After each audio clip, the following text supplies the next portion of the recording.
So it's character dining, but horrifying. Yeah. Hey foodies, I'm Sierra. I'm JT. And this is Food is Universal.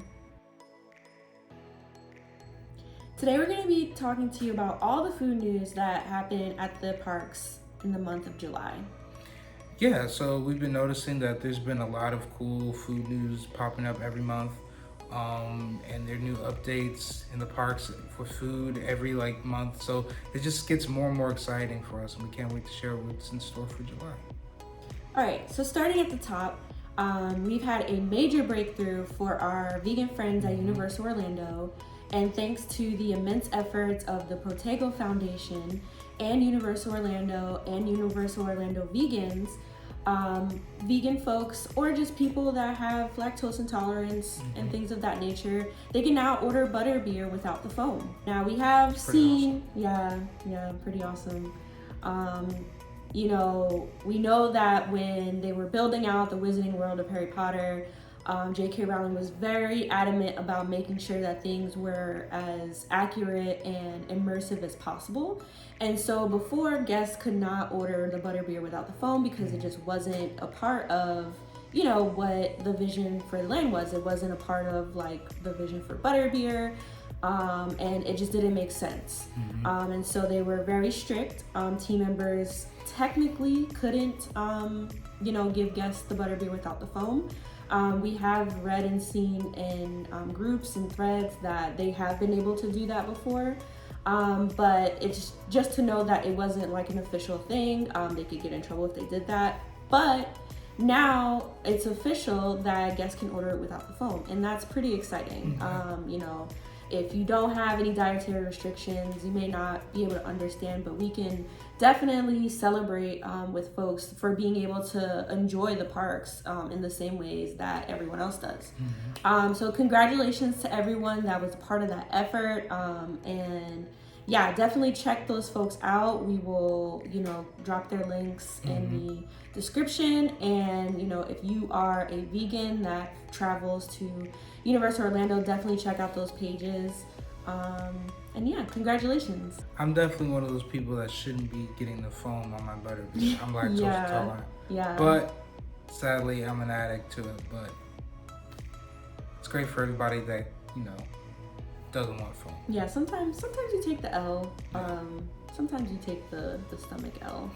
So, popcorn bucket news.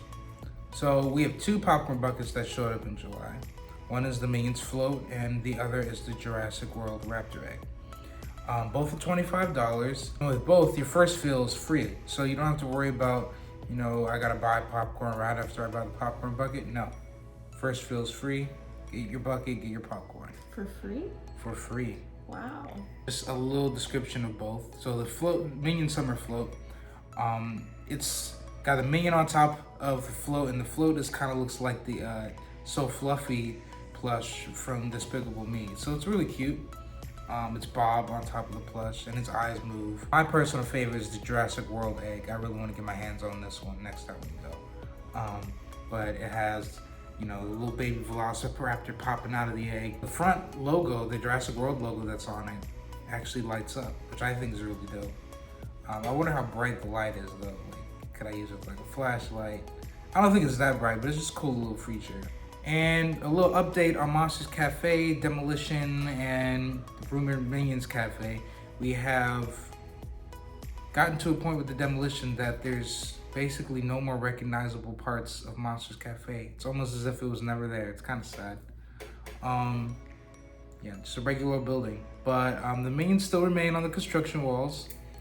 And it's basically all but confirmed at this point that it's going to be a Minions Cafe. It just makes sense for the area that it's going to be in. It'd be interesting if it took a 180. It was just like, okay, we didn't expect, they built something completely different than nobody expected. But Universal is not known for doing that very often. Minions Cafe is probably going to be the spot that takes over that old residence of Monsters Cafe.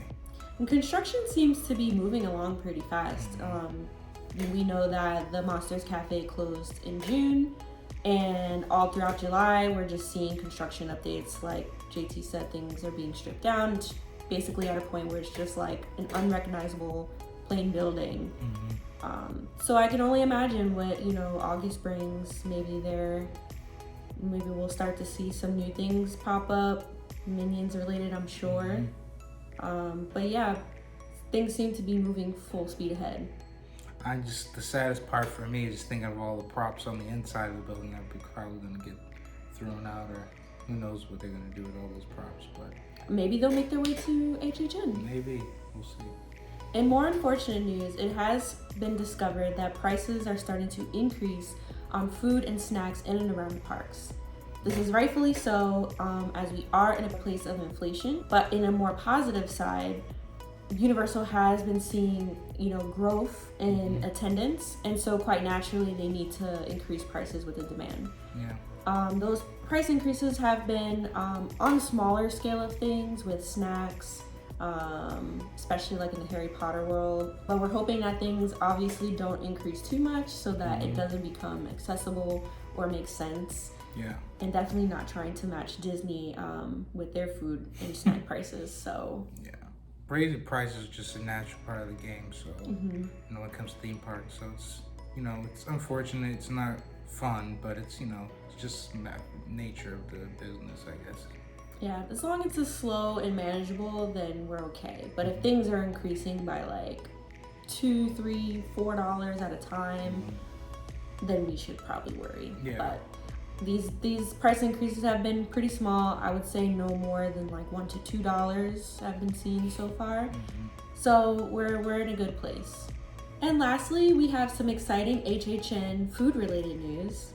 The Scare Actor dining experience will return this year, and it will be held at Louis, since Monsters Cafe is closed. Yeah. So the Scare Actor dining experience is an opportunity for guests to be able to have a one-on-one dining experience with some of the scare actors at HHN. Sounds scary. Think dining, like character dining experiences of the past, whether it's been at Universal, or I like to kind of envision Disney character dining experiences where, it's a regular dining experience and you're just kind of eating and minding your business, and then all of a sudden a scary person comes. So it's character dining, but horrifying. Yeah. There's opportunities for you to take pictures, of course, and maybe talk to them. I'm not sure if they'll make like normal conversation with you, but probably not. But it's an opportunity for you to interact in whatever way that looks like for them. And it's just really fun. It's a really interesting and unique experience that you can add to your HHN venture, and we are definitely going to be doing it this year. So live stream? We'll see how it goes. Yeah, maybe we'll live stream it. Maybe we'll make a vlog. But we will definitely be there. So that's all the news we got for you for July. Thanks for watching the video. Don't forget to like, comment, and subscribe. I'm JT. And I'm Sierra. And just remember, food is universal. See ya.